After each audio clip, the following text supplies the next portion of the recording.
Hi, I'm Dominic Patton, Senior Editor and Chief TV Critic for Deadline Hollywood, and I'm so glad to be back at Comic-Con this year, especially at Comic-Con at Home. So welcome to our Star Trek Universe panel at this year's San Diego Comic-Con at Home. Now, I'm joined here today by Alex Kurtzman and Heather Caden, who serve as executive producers of the 3 series that we'll be featuring in today's Star Trek Universe panel: Star Trek Discovery, Star Trek Lower Decks, and Star Trek Picard. Hi, Heather and Alex. Thank you so much for joining us. Now, one of the things that we've seen in the past several years is the Star Trek universe is always expanding. So can you tell us a little bit about what's ahead? Absolutely. Well, first of all, Dom, thank you so much for having us. And we're very sad not to be at Hall H this year with our Star Trek family in San Diego.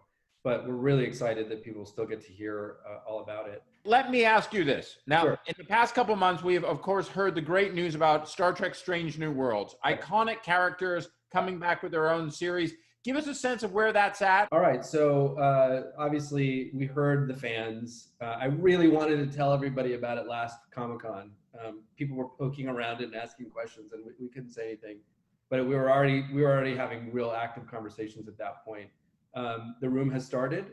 There are 10 stories broken, which is very exciting.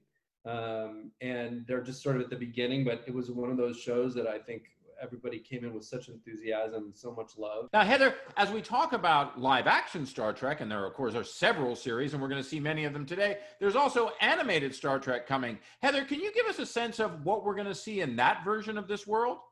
Yeah, so in addition to Lower Decks, which we'll talk about a little later, we're developing a new show for kids on Nickelodeon that the talented Hageman brothers are developing and show running that we're super excited about for kids to have a way into the Star Trek brand. And we're officially announcing today that the title of that show will be Star Trek Prodigy. Boo! Now, talking about that, Alex, talking about today, what are we going to see today with the Star Trek Universe panel that we have at Comic-Con at Home? You are going to see, on the Discovery side, a live reading of the finale of season 2. You are then going to have a brief Q&A with the cast afterwards, and then you're going to have a Q&A with the cast of Star Trek Picard. But in between those two, you're going to have a Q&A with Mike McMahon and Lower Decks. So you're going to get to meet the actors and see some artwork and enjoy Lower Decks. So you see, guys, even though we're doing Comic-Con at Home this year and not doing it in front of thousands of you in Hall H, we're delivering a full Star Trek package. I want to go back to what we were just talking about again, because, let's be honest, we're doing Comic-Con at Home, but we're all living here in this world. And, obviously the coronavirus is keeping us apart from each other this year, but there's a lot of other things going on in this country and around the world. And sometimes I feel like art can speak to some of those issues, perhaps even more than politics can, specifically when we talk about Star Trek, inclusion, diversity, outreach. I wanted to know what you guys think about the message of Star Trek in the America and in the world that we're living in today. I think we're all so proud to be working on a show that has a message that really matters and really resonates. I think anyone who does what they do on this side of the camera, on the other side of the camera, is hoping to say something. And I think what's great when you're working on genre is you often get to say things about current events and mask them so they don't feel like medicine or that you're being taught something. And I think in the case of Star Trek, thematically, it's just been baked into what Star Trek is about: a better hope, about equality, gender equality, racial equality, sexual equality. I mean, it's what it is. And we've seen in the past few weeks that we've seen on the Star Trek social media platforms, hashtag Star Trek United. Alex, can you give us a sense about what that is telling us? Star Trek, really, since its inception, has always it's endeavored to speak to the vision that we are all fortunate enough to live in every day. It's unfortunately not the vision that the rest of the world is living in, but we live in this perfect world where, as Heather said, everybody really is united, and a lot of the differences that are dividing us these days are gone. So Star Trek United is an effort to bring awareness to many of the organizations that are critical right now. Black Lives Matter, the NAACP, a lot of our casts speaking to that, Star Trek speaking to it. The goal is not really to promote Star Trek, but to promote these organizations and to use our platform to be able to bring greater awareness to these very, very important messages and places. Well, that's a very worthy use of a very powerful platform. Thank you, Heather. Thank you, Alex, for joining us today. Thanks so much. Thanks. Bye. Now, I am excited to introduce the first portion of the Star Trek Universe panel featuring the Season 2 cast of CBS All Access's Star Trek Discovery, who all came together for a special virtual table read of the first act of the epic Season 2 finale, Such Sweet Sorrow Part 2. So be sure to stick around after this virtual reading because the cast are going to do a Q&A. And now, without further ado, here is the Star Trek Discovery executive producer and co-showrunner, Michelle Paradise, to kick things off. Hi, everyone. My name is Michelle Paradise. I am the co-showrunner and one of the executive producers of Star Trek Discovery. And thank you for joining us today as we do a virtual table read of Act 1 of our Season 2 finale, Such Sweet Sorrow Part 2, because it was a two-part finale. It was that epic that we had to do it in 2 parts. And we are so excited that we could come together and do this for Comic-Con since we can't be in there in person. We're very bummed about that, but we are all safely social distancing. Hope you are as well. And we're just excited that we could be here and that we could do this. Thank you so much for joining us. And we are also here to support a very important cause. And for that, I will turn it over to Michael Burnham herself, star of our show. Awesome human being, Sonequa Martin Green. Please tell us the extra important reason that we're here today. Yes. Well, that extra important reason is that we're here together today to support an organization known as the NAACP Legal Defense and Educational Fund. It is America's premier legal organization fighting for racial justice. It is the country's first and foremost civil and human rights law firm. It was actually founded in 1940 by Thurgood Marshall, who subsequently became the first African-American U.S. Supreme Court Justice. The LDF's mission is to achieve racial justice, equality, and an inclusive society. And it's been fighting tirelessly for nearly 80 years in political participation and education, equity, economic justice, and criminal justice reform. So it's really, really an honor to support this organization. We stand by the truth that Black lives matter. This moment and this movement will be forever remembered, and change is now. If you would like to get involved by supporting the enduringly impactful NAACP Legal Defense and Educational Fund, please go to naacpldf.org/Star Trek United and donate today. And now, Alatunde will lead us in. Thank you, Sonequa. Appreciate it. Introducing Michelle Yeoh. Hey, hi. Doug Jones. Hey, everyone. Anson Mount. Hello. Anthony Rapp. Hello. Mary Wiseman. Hello there. Wilson Cruz. Going on? Alan Van Sprang. Hi. Ethan Peck. Hey, how you doing? Mary Chifo. Kapla! Our Discovery Bridge crew, Emily Coots. Hello.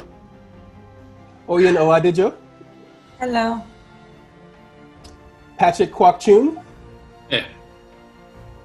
Sarah Middich. Hello. Ronnie Rowe Jr. Hey, guys. Back to the remaining cast, Tig Notaro. Here. Rebecca Romaine.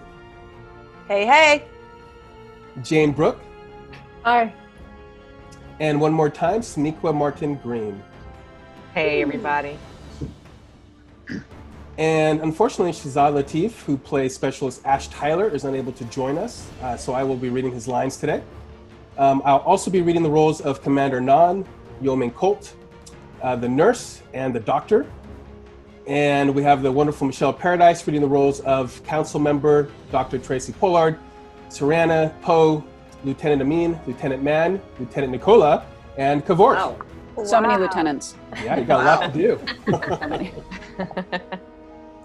So, episode 214, Such Sweet Sorrow, Part 2, Interior Discovery Bridge. Red alert, whipping from Saru to the con to Oo at her console. Battle stations, report. Weapons armed and ready, sir. And we whip off Oo, making an invisible transition to Interior Enterprise Bridge. Shields at maximum, Captain. Transmit to all ships. This is Captain Pike. We have one job. Get Commander Burnham and Discovery through the wormhole. Section 31 is in our way. Interior Discovery loop corridor, steam billowing, crew running every which way. Burnham and Spock take frame. Racing like mad toward engineering. We track with them, almost at full sprint. Discovery will navigate into the clearest possible position. Exterior space. Hotcut with Pike on the bridge. As retrofitted shuttles exit the bay, we soar toward the side of Discovery, where retrofitted pods launch from dozens of silo openings.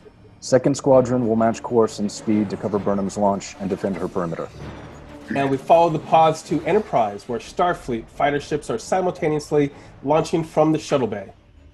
Enterprise will maintain fire on the fleet to distract them for as long as we can. But as soon as Burnham's detected out there, we have to keep her safe. The Disco and Enterprise ships merge into one fleet, follow as they race alongside and over their respective ship hulls. All shuttles and pods use attack formation Gamma 6. First and third squadrons coordinate positions to disrupt and target the main enemy vessels. This is Starfleet. Get it done. The Starfleeters fan out, forming separate ranks as Section 31 Armada at a distance closes in on all sides. Interior Discovery bridge intercut. Mr. Saru, ETA on the suit. The components are being synthesized and assembled as we speak. Interior Discovery engineering, chaos. Don't adjust the composite automatically. I'll do it manually before clearing each piece for assembly.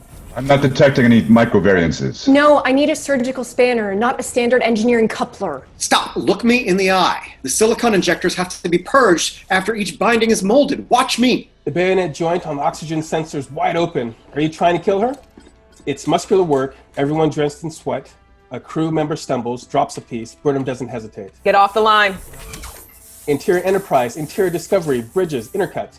High speed, low drag, Commander. The longer it takes her to open the wormhole, the fewer make it home. Yes, sir. What's the intel on how much perimeter space you'll need? Commander Burnham needs to remain at the outermost radius of the battle at 0.004 arc seconds. In English, I can't blow a path through what you're saying. Tight enough so none of the Section 31 ships are pulled into the future with her. Loose enough so none of our guys get destroyed by the event horizon. Lieutenant Spock will remain on comms throughout to guide her. Interior Discovery engineering, Burnham at the assembly table, snaps open a communicator. Reno, where are you with the time crystal? Interior Discovery science lab, Reno stands next to the crystal Faraday cage, off. Bracing herself against the console, her face contorted, a future only she can see. Then she hears... Reno! Which jolts Reno back to the moment, and she presses on, pushing down whatever it was that she saw. 4 minutes, 18 seconds until fully charged. Can you cut that in half? Can I violate the basic laws of physics? No. Interior Discovery bridge. Commander, we've scanned the Section 31 Armada. There's only one life sign, Captain Leland's. The rest of the ships are empty. Drones. Nasty ones. Lieutenant Bryce, have you had any success reaching Starfleet? Subspace relays are still down, Commander, attempting to circumvent. Very well then. It is just us. And words of wisdom. Be extremely subtle, even to the point of formlessness. Be extremely mysterious, even to the point of soundlessness. Thereby, you can be the director of the opponent's fate. I'm surprised that a Kelpian of beings has studied Sun Tzu. And I'm surprised a Terran is surprised by anything. She looks at him with increased respect just then. Incoming hail. Leland, sir. That's it. Nervous faces, Saru says to buoy them. You will see a human face. It is not a human being. Am I clear? Yes, sir. Put it through. On view screen, Leland appears. Leland, we were just talking about you. Everyone hates you. Congratulations. You know I'm here. Give me what I come for, or die for it. By authority granted me under the Articles of the Federation and Starfleet Charter, I order you to surrender your vessels. No terms, no deals. Last warning. Transmit the data, or you will be destroyed. By my count, we have over 200 vessels, while you have 30, is it? A beat? Count again. Exterior space. 3 large Section 31 ships release a massive fleet of smaller drones. Peel away from their parent host, hornets leaving a nest, headed for the Starfleet Armada. Air Discovery bridge, pushing on Saru, his eyes focused on the view screen. This is so much worse than anyone was expecting. Interior Enterprise bridge, pushing on Pike, eyes on the view screen as well. His voice almost a whisper. Leland, Wide, the incoming Section 31 Armada approaching, off which, end teaser. Act 1, Interior Discovery Bridge. Officer scramble, alarm scream. Multiple torpedoes locked on us. Evasive pattern, Delta 5. Whip 2, Interior Enterprise Bridge. All power to forward shields, fire full spread. Exterior space, it all happens at once. Enterprise and Discovery launch torpedoes as the Section 31 mothership fires projectiles, as the drones fire phasers at the Starfleet fighters.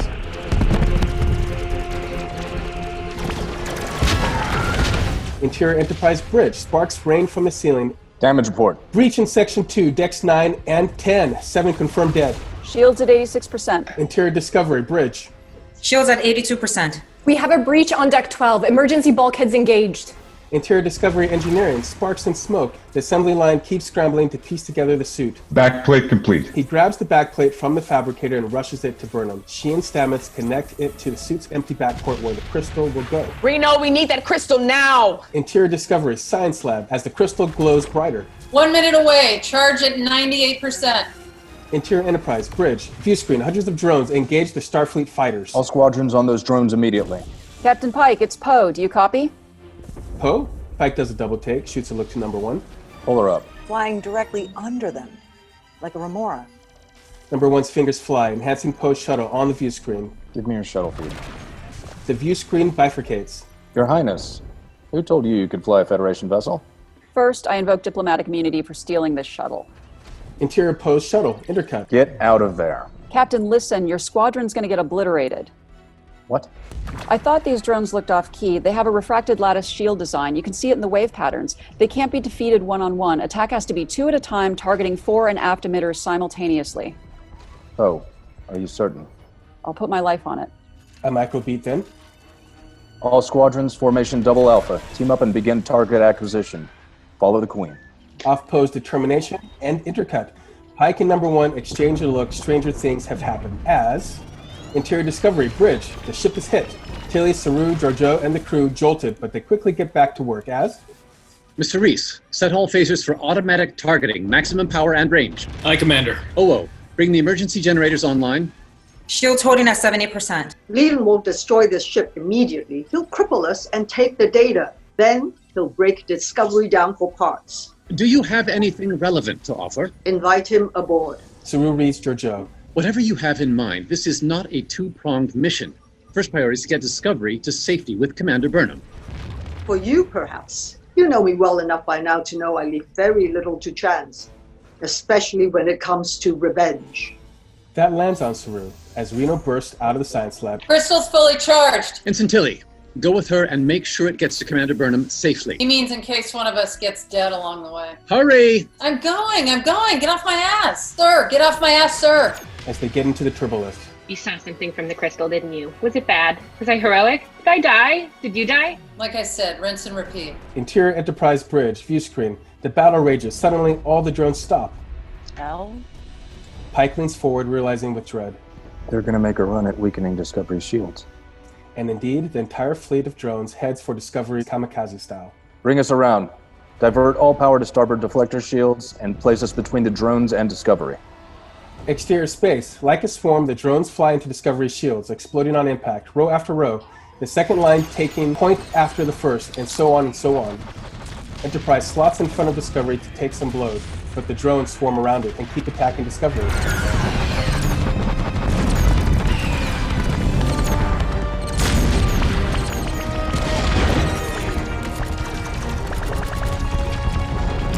Interior Discovery Bridge. Another hit. Another. On OS console, shields rapidly dropping. Shields down to 54% and dropping fast. Interior Enterprise Bridge. Lieutenant Mann, target the largest 31 vessel and fire it on their shield generators. The entire fleet's receiving signals from Leland inside that ship. Aye, Captain. Interior Discovery Corridor. Tilly and Rena with AI Glove and Time Crystal race to catch up with Burnham, Spock, Stamets, Nahn, Nielsen, and the engineers, quickly wheeling the suit on the makeshift table. I need that last panel. Right here. Spock hands him the panel just as the ship is hit. An explosion rocks the corridor, opening a hole in one wall, sending people flying into the opposite wall to the floor. Everyone scrambles to their feet. Several engineers wounded, 2 engineers dead, the time crystal against the wall. Good. You? Reno? I'm a cat. At least 5 lives left. She gets to her feet as Stamets, back to us, grabs the final panel, stumbles to the makeshift table, slams it into place. We're good. He staggers, turns to reveal a massive piece of metal sticking out of his chest. Oh, Paul. He falls to a knee, bleeding out. Reno quickly hands the AI glove to Burnham as Take this. she goes to Stamets, who's about to collapse, helps him up. No way you're pulling this dramatic bullshit, Stamets. Get him to sickbay. I'll clean up the mess before anyone gets impaled. Michael. Let's go. He grabs the crystal. She grabs the work table, hurriedly wheels it to the opposite direction. Spock follows, crystal and AI glove in hand, as we whip away from them to Interior Enterprise Bridge, Cornwell, blood running from a gash in her arm. Shields? Down to 60%. Discovery's at 38. Neither ship will last much longer at this rate. We're not on our heels yet. Keep offensive focus. Make them follow us. Interior, Discovery, sickbay, biobeds full, the wounded spilling out into the hallways. Doctors and nurses run triage. Class 4 casualties here, Class 3 in the corridor. Cortical stimulation's failing. Any free hands to help us down here? Hey, I need that biobed. I am sorry, Doctor. All personnel on board are occupied. Do your best. Polar disconnects. No, I'm going to do a half-assed job because now's the perfect time. Interior, Discovery, shuttle bay. The suit is complete. Whip around to find Spock and Burnham at the Red Angel suit, now standing on its own. Majestic. Are you ready? Burnham stares, a moment of hesitation, off which... It's your mother. And it's you. Trust what you've done together. I do. She stretches out her arms to receive the suit as Spock slams the time crystal in its slot, and the suit instantly responds, forming itself around her. Burnham looks down at herself in the suit, can't help but belt a little chuckle. Damn. You will be the target out there, Michael. I'll pilot a shuttle to make sure you reach the perimeter point. What are you talking about? You're supposed to guide me by comms. You can't protect me in that. The ship shakes again. There's no time for debate. I will return to Discovery as soon as you open the wormhole.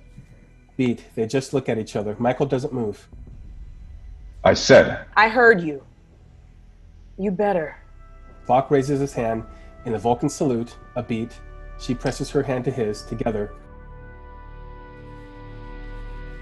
Another shake breaks the moment. Spock races to the shuttle. Stay in my wake. Burnham nods, touches the side of her helmet. The faceplate closes. Inside the suit, she takes a deep breath, looks out at the raging battle through the shuttle bay opening. Interior Spock's shuttle bay, continuous. Spock at the console, firing it up as... Discovery Bridge. This is Lieutenant Spock. Prepare to lower shuttle bay force field and drop aft shields for 3.5 seconds. On my mark. Interior Discovery Bridge. Understood, Lieutenant. Captain Pike, we are preparing to lower aft shields. Cover fire would be most appreciated. Interior Enterprise Bridge. Sparks explode from a corner console as... We've got you, Saru. All vessels. We've calculated Commander Burnham will need 2 minutes and 47 seconds to reach safe distance and open the wormhole. Interior Post Shuttle, continuous, en pot, blasting at the drones as... All squadrons form a tactical escort around her on her path and screen enemy fire. I want her in a cocoon until she reaches her destination. On it, Captain. If she doesn't make it, neither do we. Interior Discovery Bridge, continuous. Non races back onto the bridge and assumes Tilly Station. Lower shields in 5. Interior Discovery Shuttle Bay, same time. Spock's shuttle thrusters power up. He flies his shuttle over the top of Burnham. 4, 3, 2, mark. The shield lowers as Burnham starts running and Spock's shuttle soars toward the opening. And as his shuttle flies out, she jumps and... Exterior space, the Red Angel, Burnham, takes flight. Spock keeps pace ahead of her. And we soar with her through the insane battle. More drones swarming in from all sides as the Federation fighters form a rotating, protective cocoon to keep her safe. Many of our ships get blasted and drop away, but other fighters slot right in to keep the perimeter tight. Exterior space, with Burnham and Spock. They zip through the battle, protected by the fighters as the drones keep attacking.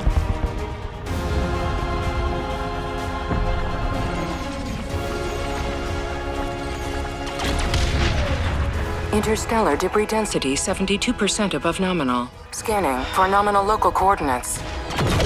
A blast goes right past her, sending her spinning out of control.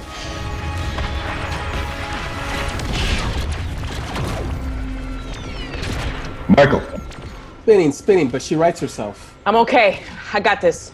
She continues moving forward, moving through the debris, as Spock fires back, keeping that path open. Interior Enterprise, Bridge, Pike, intense. All battle groups form a shield wall against those ships. Keep your protective formations tight. Discovery and Enterprise will take lead. Nobody gets past us until Burnham reaches her target. Exterior space. Our fighters assemble formation into a moving wall as Enterprise and Discovery circle around to form the front line. Everyone firing in literally thousands of directions to keep the Section 31 ships at bay as Interior Discovery Bridge. Commander Saru, sensors are showing something beamed aboard while our shields were down. Before anyone can process, the turbolift doors open. It's Leland, rifle in hand, the bridge in exactly the same configuration as Burnham's premonition. Leland starts firing, blasting consoles. The crew dives for cover as Nan and the 2 security officers fire back. Leland hits one of the officers who falls dead as he keeps firing, Nan returning fire. Nan keeps firing, but Leland bolts, makes a beeline for the science lab. Everyone stay here! Like hell! Interior Enterprise Bridge. The ship rocks. Pike, Cornwell, and the crew working as? Sir, sensors show Captain Leland beamed aboard Discovery. Pike snaps to his feet. He and Cornwell share a look. We'd have to lower our own shields to beam a team over. Discovery would have to lower theirs. He looks to the view screen, Discovery taking a beating as Enterprise is hit again. We can't do it, Chris. I know. Interior Discovery Bridge. Saru, the crew, scramble back to their stations as Nan tries to Leland's door. I'll override the security code. Try accessing the lock mechanism directly. Nan pops open a second panel, starts working. How much longer before you gain entrance? 5 minutes. Less, if you stop bothering us. Saru pauses, can't help but smile. Then, Commander, shields are at 38%. Hold the line, Lieutenant. After we're done breaking and entering, would you like to help me make Leland scream? yum yum. Exterior space, the outer edge of the battle.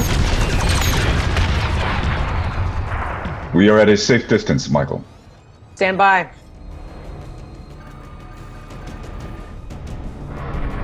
Spock's shuttle lands on a massive piece of debris from a destroyed starship. Burnham, falling right behind him, does the same. Exterior space on a piece of starship debris. Burnham catches her breath, Spock and his shuttle, focused. Burnham quickly presses her wrist controller. A large holographic nav screen appears in front of her. Burnham, moving her hands across it, pressing buttons, but her face darkens with confusion. It's not working. The navigation's stuck on the present. It won't move forward. Exterior space, closer to the battle. The Section 31 mothership launches the photon torpedo at Enterprise. We follow it as it impacts but lodges in the hole near the bridge. Half in the ship, half out, exactly as in Burnham's premonition. Interior Enterprise, continuous. The ship starts to list. Everyone holding on. Number 1 shouts against sparks and groaning metal. Captain, an undetonated photon torpedo has breached the hull. If it blows, it'll rip a hole 4 decks wide in the saucer section. As that lands, exterior space on a piece of starship debris, Burnham sees Enterprise, listing, and zooms in. Her HUD POV, the undetonated torpedo lodged in the hole. Spock. Everything I saw. This is how it starts. Off which, end of Act 1. And now I will be handing things off to EP and co-showrunner, Michelle Paradise, who will be moderating our cast and Q&A today. Thanks, Tunde. So these are questions that have been submitted for all of you. This one's actually for me, but I'm curious how any of you might respond. How important is it to you to continue the tradition of Star Trek taking a social and political stance as you enter season 3? It's everything. It's so like eager. Yeah, I think it's everything. I mean, Star Trek, of course, is it's fiction, it's science fiction, but it's always meant to imagine a future and a world in which people are valued for who they are, the content of their character, not the color of their skin, not their gender, not their gender expression, not their age. And in this explosive time, it seems more resonant now than ever that we help shine a light on all of those issues. And it's not always doing it it's not shining a light like super vividly all the time. It's part of the fabric of it. And that by itself is leading the way, I think. I think what I'm grateful for is the fact that Star Trek has always been this aspiration for our society, for our country, that it has always set a goal and that it's been our job to help not only imagine that future, but to create it. And so I think going into season 3, we have an opportunity to really have a conversation about the world that we want to create and how each of us has a responsibility to create it together. So I'm grateful for the history that Star Trek has created in terms of giving us something to aspire to. And so I hope that we continue that with season 3. Something I've been thinking. Oh, sorry. Go on, Mary. I'm not going to interrupt Michelle Yeoh. Please go. No. On that note, I shall leave. I just want to say that tradition is just part of our DNA. And we just have to continue to strive together for what we believe in, for what is right. We know what is right or wrong. Mm-hmm. And we have to do it together. Yes. And that's pretty much continuing that, just striving, and something that I've been thinking about. My gratitude for being a part of this franchise is that it's about the infinite combinations of diversity, that our work is never done, that there's still representation and visibility yet to be seen. And so I'm really grateful to be a part of a franchise that champions that over and over again. And the work isn't done, but it's pretty exciting. I think that one thing I value about specifically our version of Star Trek is that we don't make assumptions that we've already reached perfection, that we allow that there's more to do within ourselves and within the utopia of the Federation and beyond. And I think that's a really important message to hear right now, because there are a lot of people who assume some of these issues are solved and they're not. So I love that about our show. And I think it's important. It's taught me a lot about how to engage in my reality at this time. Mm-hmm. Thank you for that, Mary. I want to piggyback and say that I think a story like this, speaking of, or piggybacking on what everyone has said, a story like this that can give us an example of what that future might look like. I think it, at least I hope that it really holds us accountable and shows us, as Mary was just saying, that as both Marys were saying, that the work is not done, and that it's about confronting ourselves and really confronting each other. And we see that in this story within the legacy of this franchise. So that's really what's going to propel us forward, is confronting ourselves truthfully and confronting each other, exposing ourselves in a way like we haven't before. So I hope that we contribute in our iteration. I hope that we contribute moments to the movement in that way. Tunde, this question is for you.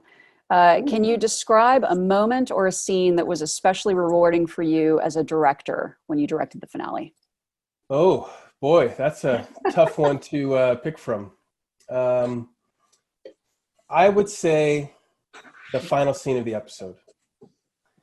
I would say we know that Burnham has gone to the future, and Spock walks out, and we walk out onto the bridge of the Enterprise, and he's no longer got a beard, and he walks up to the front, thinks about his sister, and then goes to a station for the first time since we've been seeing the Enterprise bridge. For me, that was just emotionally cathartic and kind of brought the whole season down to that one moment and reinserted us back into the timeline that we know and love from Star Trek. That was pretty awesome. And the sound.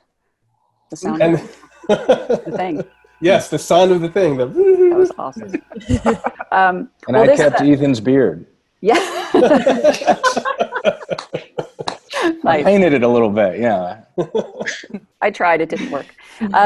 Sonequa, so this takes us into a question for you. As Burnham leaps ahead into the future at the end of season 2, what would you say is her hope, not just for Starfleet, but for herself moving forward? Oh my goodness. Well, first, I mean, you know, a salvation of sorts. You know, we are, we, the crew of Star Trek Discovery in the finale, are deciding to sacrifice everything that we have for the future. And so there's the obvious hope that works. that the plan works. And even logistically, that we land where we're supposed to, that we defeat control, that we save the world and save the universe. So there's the inherent hope of that. And then I think there's also a hope of continuing to discover myself as Burnham. That'll always be there. That hope of unveiling, continual unveiling, and finding that perfect, sweet balance between all the forces that wage within me. Maybe you'll explore that in season 3. We don't know. Doug, this one's for you. So in season 2, take your brain back, Saru reunited with Serana and also helped to free his people and push them into becoming a warp-capable society. How hard do you think it was for Saru to leave them behind? And without giving away any spoilers, do you think there's a future for more Kelpians in the Federation? Right. I think that's the hardest thing Saru has ever had to do, and he's now had to leave his homeworld and his sister twice. As we look back at the shorts that show my background of how Saru joined Starfleet, he had to make a decision to leave his homeworld with the promise that he would never return. That was the hardest decision he ever had to make.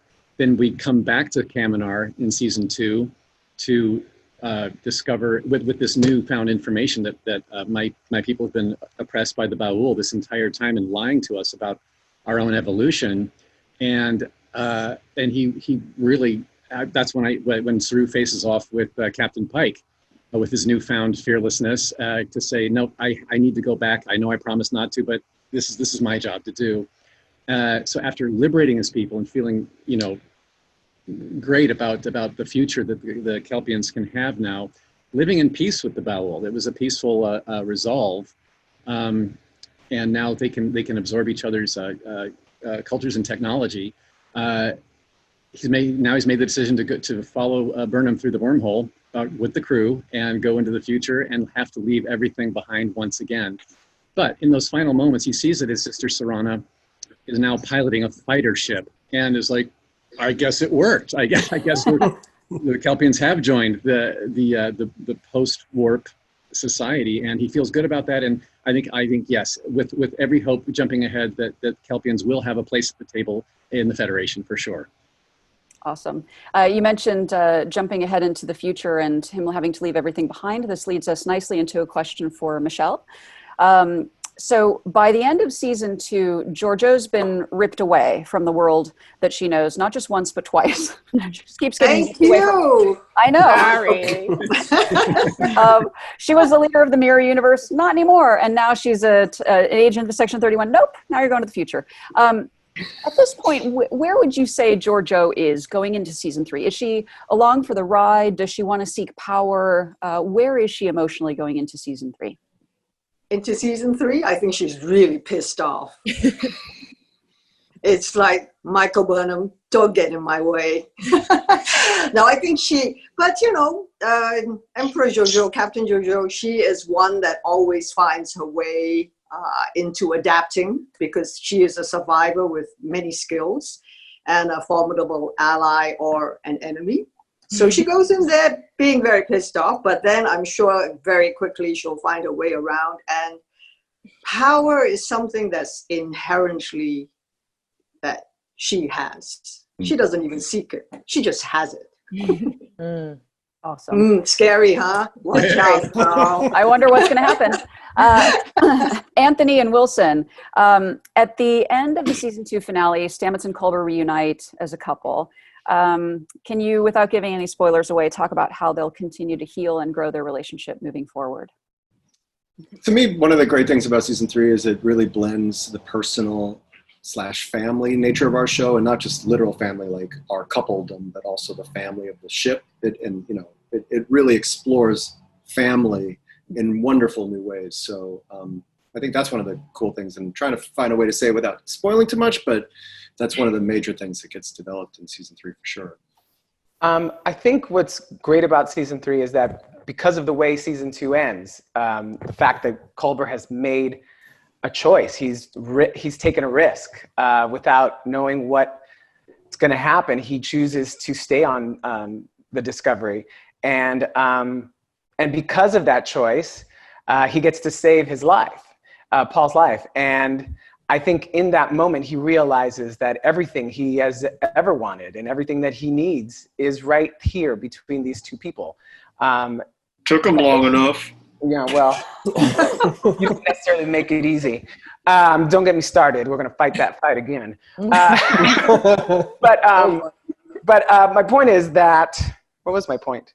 My point is that because he's made this choice, he knows that he's different. He knows that he's looking at his work different. He knows that he feels different about his place in the world and what his purpose is. And so the relationship is different in that way too.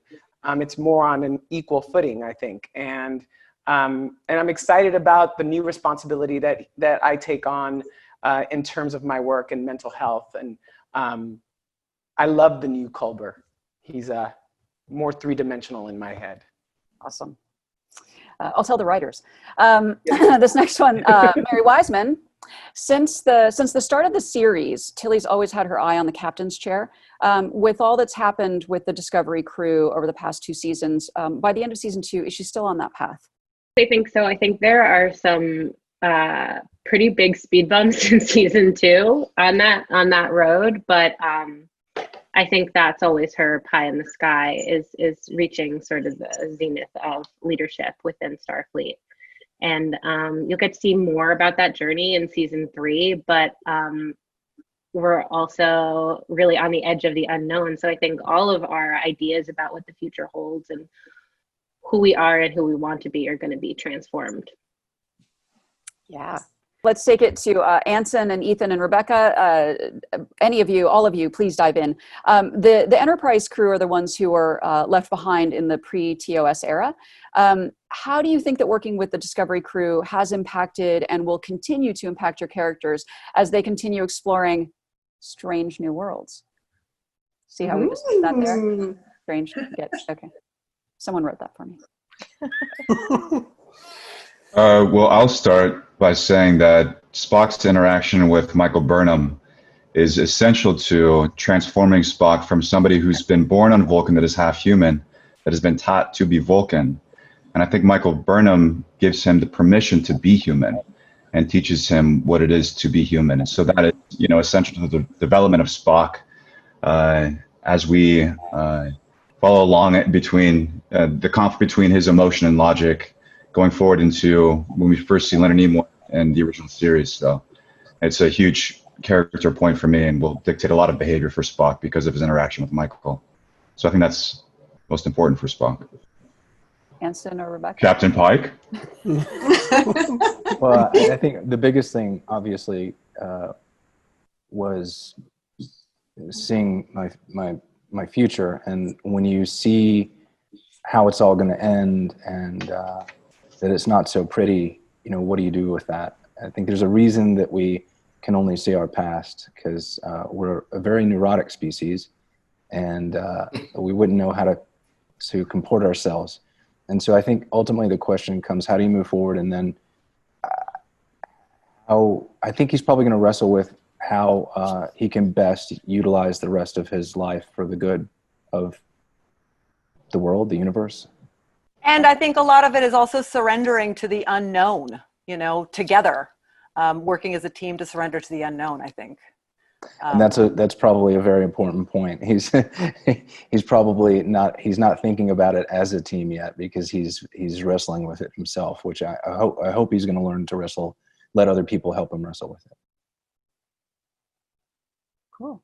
Awesome. Well, those were the questions that were submitted to me. Thank you everyone for joining. It was fun. It was great. And by the way, if you noticed differences between what you saw on screen and what you heard today, that is the magic of editing. There you go. If you would like to watch the full table read of Star Trek Discovery Season 2 finale, Such Sweet Sorrow, Part 2, then you can do that tomorrow at the Below. Exciting. Thank you. Thank you. Bye. Bye.